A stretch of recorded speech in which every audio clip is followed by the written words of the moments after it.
Hello everybody and welcome back to another video. Today it is my post-Countdown Cup power rankings, my final regular season power rankings, though I will be doing some after the grand finals as kind of an overall 2021 season power rankings, but these are where I rank the teams right now following the Countdown Cup.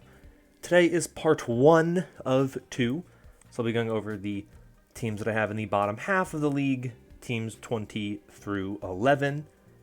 So if you are wondering who I have in my bottom half, you'll find out today, and then on Wednesday you will get my second half, which is parts 10 to 1, or teams 10 to 1.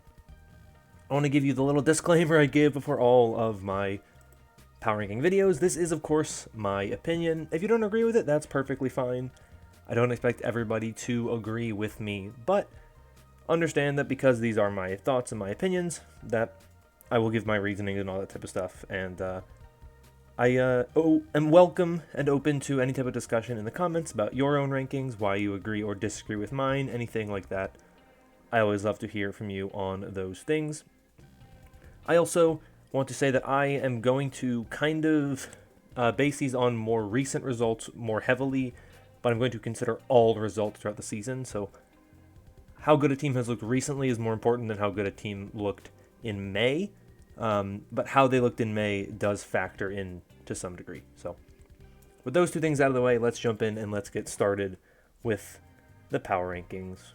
Let's start at the bottom here, number 20. I don't think a surprise to anybody that the team I have in the number 20 spot is the LA Valiant. They were the worst team in the Overwatch League this season by far. It's not even close.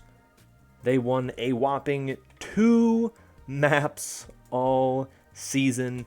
That is very bad, and there is not really anything that you can say about that to make it seem any better. They drew 1 map at least of the 51 maps that they played, but they had a very, very, very awful map win rate, 248 and 1 overall. I would say that they are the worst team we have ever seen in the Overwatch League. They had a minus 46 map differential.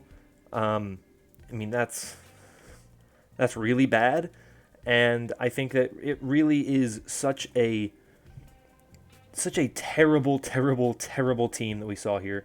Arguably worse than that 0-40 Shanghai Dragons roster, because at least the Shanghai Dragons made attempts to kind of make the team look better.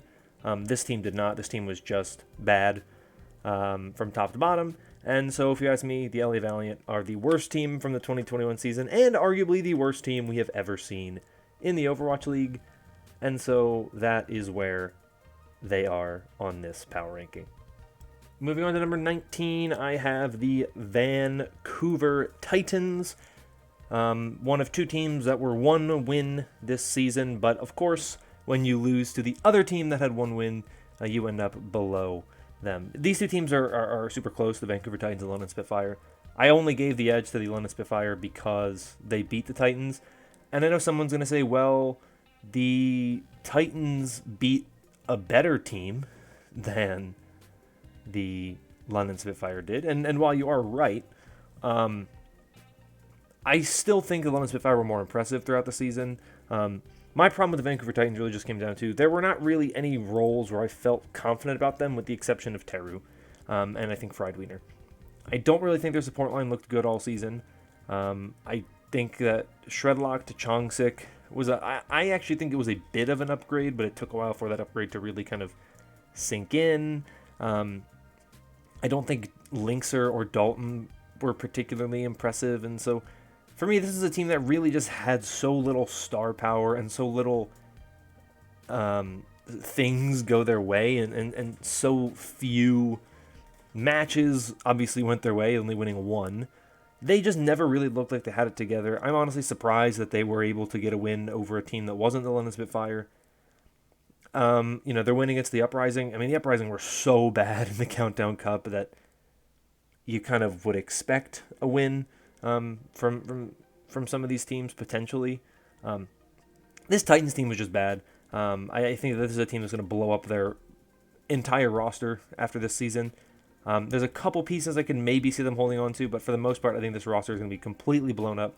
I don't see a lot of potential going forward, and that is one of the other factors why I have decided to put them here at 19.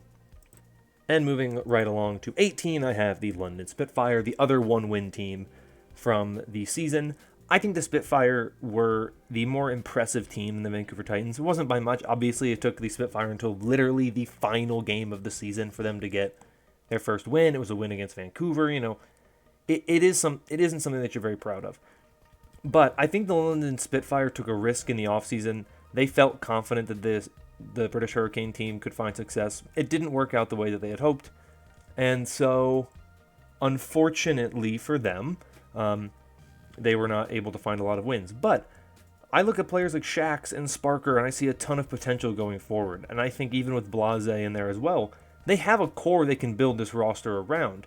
And I think that it's going to be something that is more reasonable than we've kind of seen, I think, with what the Titans have. I don't think the Titans really have anything.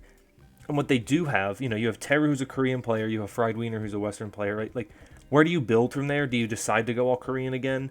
And which I don't think they'll do.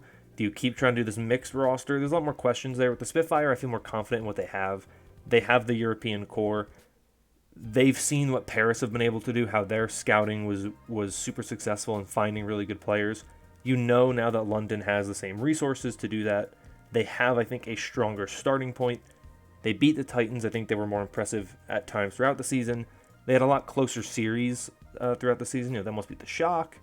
I just think the Spitfire overall just looked more consistent throughout the season. I think they have stronger pieces, and they beat the Titans. So in that tiebreaker head-to-head matchup, I ultimately sided with the Spitfire for the 18 spot. At number 17, I have the Guangzhou Charge. This team was super disappointing. You look at their wins on the season. They had 5 wins on the season, which, hey, good job. Those 5 wins were 2 against the LA Valiant, 2 against the New York Excelsior, and 1 against the Hangzhou Spark. So the teams that they were beating weren't good.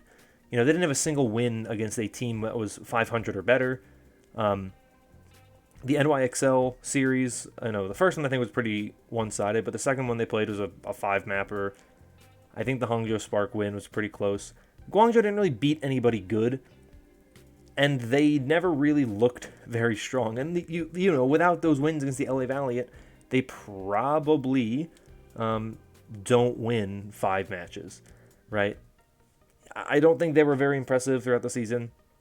I think that the tank line took a step backwards from last season. I think they both regressed. I think Krong's still a very good player, but I don't think Rio and Krong played nearly as well. I think the loss of Shu really hurt this team. I don't think Kariv was nearly the same level of player as Shu is. I don't think Mondu looked all that great. The lack of hitscan play really hurt them all season. Choi Zae-won and Eileen are good players, but they don't have the flexibility to be able to really play what you need them to play. I just think this Charge team has a lot of things they need to change going forward. I think they lost too many really good players last season. In the off season, I think they just were never able to really get things going. Mike Cayley didn't look as good as I think the organization thought he would. A lot of the fans that thought he would. And so ultimately, it really just comes down to I look at this team and I just say they weren't very good. I think they were the second weakest team in the APAC region. I think they were one of the weakest teams in the league. And for me, I have them down here at 17. At 16, I have the Florida Mayhem. Not much better than the Guangzhou Charge in terms of record. Same record, different differential. Also the additional point from their appearance in the May Melee. But ultimately, that is something that I do think is important, that I do think needs to be mentioned and talked about. The Florida Mayhem had a very strong May, and then a very bad June, a very bad July, and a very bad August, and a very bad, 3 quarters of the season at the end of the season. And their wins, they had 3 wins in the May Melee, 1 win in the June Joust, and then 1 win in the Kanto Cup, and that was it. They had that Hawaii appearance, they got the point, they got their 2 wins over the Chengdu Hunters, so I think the Florida Mayhem are a decent team. You know, they have their strengths. They've had their moments this season where they've looked pretty good. But, you know, the move to sub OG out for Checkmate didn't really work out. This is a team that to me is just carried by Yaki and BQB, and I've had issues with this team in the past. I thought their DPS flexibility last season was a problem. It was still a problem this season. They don't feel like a team that can risk subbing out BQB and Yaki, which means they can only play so many things. If the heroes they're good at get subbed out, they get kind of hurt pretty badly. OG did not really work the way that they had hoped he would.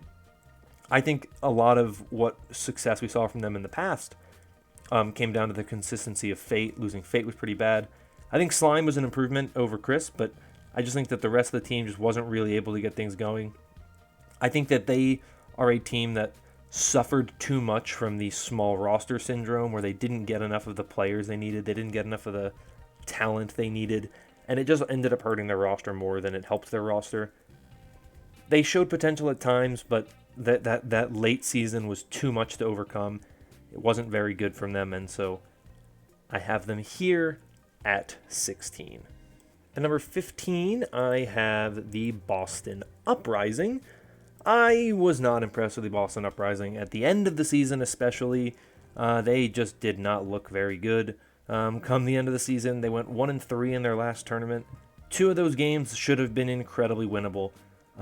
Yes, they lost to the Shock. I don't hold that one against them too much. The Shock are one of the best teams in the league.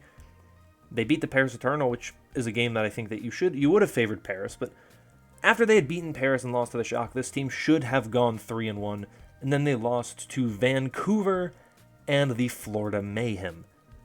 That's pretty abysmal for a team that we've seen do pretty good things. This is a team that beat the Houston Outlaws in the Summer Showdown qualifiers, and that we saw have some decent performances. But I never really felt like the Boston Uprising were all that good. I never felt like the Boston Uprising had any type of really strong chance at being a top-level team. Yes, they had some good wins here and there, that win against Houston being the main one that I think everybody looks at and thinks about when they kind of think about Boston's good wins. But they never really did anything else. They've been pretty weak all season. They've been, okay, most of their wins coming over the likes of London, Vancouver, and Florida, some of those weaker teams. But when you get losses to those teams at the end of the season, it makes me kind of concerned. And I think going into the play-in tournament, they're the worst team we have left alive. As you can see, based on the placement of at least one team, there is one team that isn't in the play-in tournaments that I actually think is better than the Boston Uprising are right now. Boston's a young team. I don't think that the expectation for this team should be the best team in the league. The fact that they made it as far as they have is a pretty big accomplishment in and of itself. But I don't feel very confident in them right now. I don't think they look to be all that strong. And so for me, I have them down here in the 15 spot. At number 14, I have the Paris Eternal. I think the Eternal have been pretty good this season. They had their win against Dallas at the start of the Countdown Cup, which was pretty good. Then they lost to Boston. And they were not the most consistent team throughout the season. They've looked decent, but I don't think they've ever looked like among the best teams in the league. I was very high on them after they had their reverse sweep win against the Gladiators. And then they fell to the Justice the following week. They beat the Justice back in the June Joust, but how good are the Justice really back then? They've lost, they lost 2 straight games to Paris or to Toronto. The Eternal are good. I don't think they're great. And I think that one of the things that has really kind of shown that to me was the fact that they're an 8-win team, and half of those wins are against London and Vancouver, both whom they played twice. Everybody else in the Western region, they were okay against, right? They had a win against Dallas, which was good, but it was when Dallas wasn't really putting in the most effort, and they were still pushed to the distance. They had the reverse sweep win against the Gladiators, which, once again, good win, but, it was something that the Gladiators themselves have kind of said, we lost that game more than they won that game. Is that true? Who knows? They had, they don't have any really kind of, and then they have a win against the Justice, maybe 2 wins against the Justice, I don't remember exactly, but they had a win against the June Joust Justice, when the Justice were terrible, and they were pushed to the limits in that series. So for me, I think the Paris Eternal are good. I think they've looked good, and when they play well, they are one of my favorite teams to watch. I've talked about this. I've tweeted about it before. They're an incredibly fun team to watch. They have a really fun play style, and they're an exciting team to watch when they're good and when they're playing at their best. But I don't think that they are a team that can consistently play at their best, especially with the way that the season's kind of format is changing as we get to the playoffs. I just don't think that the Paris Eternal have what they need to be able to make a deep run, and I just don't feel super confident in them. I think that they've never really shown to be true contenders, even when they've get some good wins. So for me, I have them down here. Maybe low for some people, but I just think that 14 is really where they lie right now. At number 13, I have the Hangzhou Spark, another play-in team who I don't feel great about. I could even make an argument that the Paris Eternal should be ahead of them, but I think that the Hangzhou Spark have shown me a little bit more consistency, though they have not been very consistent at all. And they've shown me more potential that I think is giving me a little bit more confidence in their ability throughout the rest of this season.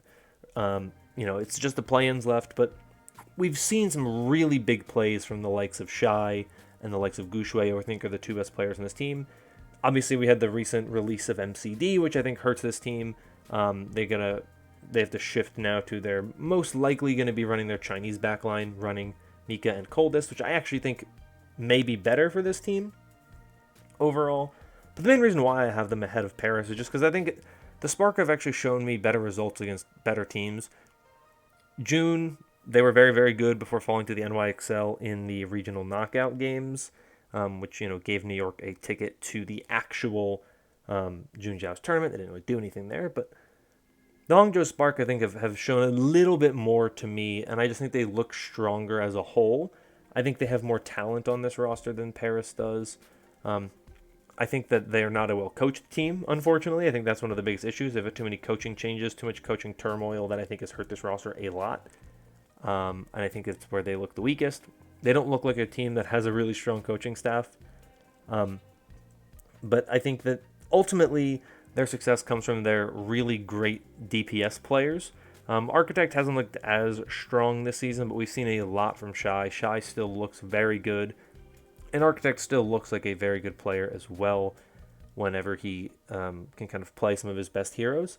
I still think Gushui and Bernard look good. I'm concerned about where the support line is going to go because it's not going to be the one we've been seeing most of the season. But I still think they have more talent. I think they've looked pretty good overall. But they didn't end the season on a very high note. They didn't win a lot of games outside of that June Joust appearance. So it is concerning, but I have them here at 13, just slightly ahead of the Paris Eternal. At number 12, I have the New York Excelsior, a team who I think ended their season on a very unfortunate note. If they won one game throughout the season, one extra game, they would have been in the play-in tournament. And they had that 3-2 loss to the Guangzhou Chargers. That if they had won that series, we'd be talking about the NYXL as a play-in team and not the Hangzhou Spark. And I think at the end of the season, when it all kind of came down to it, I think the NYXL looked better. I think they looked like a stronger team than the Hangzhou Spark did. I think they are one of the few teams that isn't in the play-in tournament that I wish had gotten in over another team. And I know people are going to say, well, you're an NYXL fan. Of course you're going to say that. But even excluding that, I look at the NYXL and I think they just look more interesting right now than the Spark do. I don't think the Spark have any chance of doing anything in this tournament. We've seen New York beat Philadelphia. We've seen New York beat Shanghai. We've seen New York have some good matches. I don't think they would make the playoffs, but at least I think they'd make it interesting. They'd make it exciting. They'd make it fun. I don't really think the Spark have that. The NYXL are a team that I think got better throughout the season, where the Spark are not. I think they end the season in a very close area. Spark have the same record, just better differential. It really just comes down, in my opinion, to the NYXL are a team that made a roster move much too late. Bringing Kalios in was something they should have done earlier. If that was the move they were considering, it should have been something they did earlier when they kind of realized that their season was very much in jeopardy. They waited too long to make that move, and it could have been a thing that changed the course of their season entirely. But I think that New York has shown some really strong play from some great players. I mean, their DPS line was incredible, especially Flora and Guangbong down the stretch as we got into the later part of the season. Jonak looked much better this season. I think Kalios was a major improvement over Bianca. I think he made the roster kind of play a lot better and mesh a lot better. I think there's a team that needs to make some roster moves in the offseason. They're not ready, I think, but I was impressed with them down the stretch. I think they looked a lot better as the season got towards the end. And so, despite the fact that they're not a play-in team, they're not going to be able to have any more matches this season, I still think they look better than some of the other teams that are in the play-ins, and so I have them here in the 12 spot. For the final team in Part 1, at number 11, I have the Toronto Defiant. The Defiant have had some decent performances as of late. They had a pretty good Countdown Cup. They pushed the Atlanta Reign to 5 maps in their match in the Countdown Cup regional knockouts. They beat the Eternal twice, which was not expected. I actually thought the Eternal would beat the Defiant both of those matches. I think the Defiant have looked a lot better. I think that Hisu has been playing at a really high level. I think Aspire's played at a high level. I don't really think this is a team that has much of a chance at making the playoffs. But they're definitely not a team that I think is just an easy out. You know you're going to beat the team if you play them. No, I think the Defiant are good. And they have talent. And they've looked a lot better than I think they were kind of expected to at the midpoint of the season. They had a good May Melee. They dipped a lot in the June Joust. But they kind of slowly clawed their way back up. I don't think they're a perfect roster. I have issues with some of their flexibility at DPS. Neist is inconsistent, and I think that's a bit of an issue. I don't think Sato and Michelle worked as well as what KDG had hoped.